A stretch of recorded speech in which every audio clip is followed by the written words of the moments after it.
Mike German a travaillé pendant 25 ans comme agent spécial du FBI. Il a démissionné en 2004 après avoir dénoncé les dérives de la lutte antiterroriste. À l'époque où je faisais mes opérations d'infiltration avant le 11 septembre, si je voulais ouvrir une enquête pour terrorisme sur des personnes, le FBI m'aurait demandé à quelle organisation terroriste ces hommes sont-ils affiliés. Dans les récentes affaires, j'aurais répondu en fait, ils ne sont pas affiliés à des terroristes. On m'aurait demandé, ok, mais quel genre d'armes ont-ils? Ils n'en ont aucune. Quelles ressources ont-ils pour acheter des armes? Ils n'ont aucune ressource. Quel est leur complot terroriste? Ils n'ont aucun complot en tête.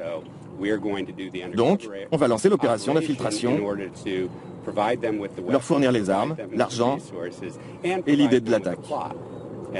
Pour moi, c'est de la fabrication d'affaires.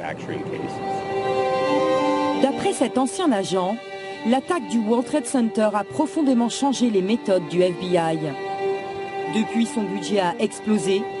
Il dispose de 3 milliards de dollars chaque année.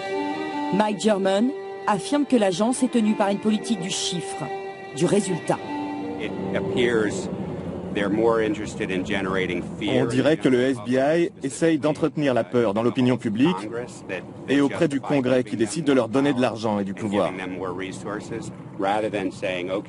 Plutôt que de se concentrer sur les personnes qui menacent vraiment la sécurité intérieure, ils vont à l'opposé en se disant « Ok, le prochain cas, on va le rendre encore plus sexy. On va apporter des grosses armes, un complot qui fait peur et on va faire en sorte que les gens appuient sur la gâchette pour que cela ressemble le plus possible à quelque chose de sérieux. » Pour lui, le FBI stigmatise l'islam et les musulmans injustement. La communauté musulmane est suspectée d'office. En envoyant des informateurs, le FBI mène plusieurs intrusions dans cette communauté.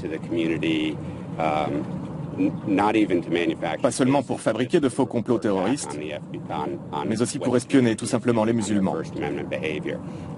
Justifier de se concentrer sur certaines personnes en raison de leur religion, c'est totalement inapproprié dans une société démocratique. D'après Mike German, le gouvernement se trompe de cible.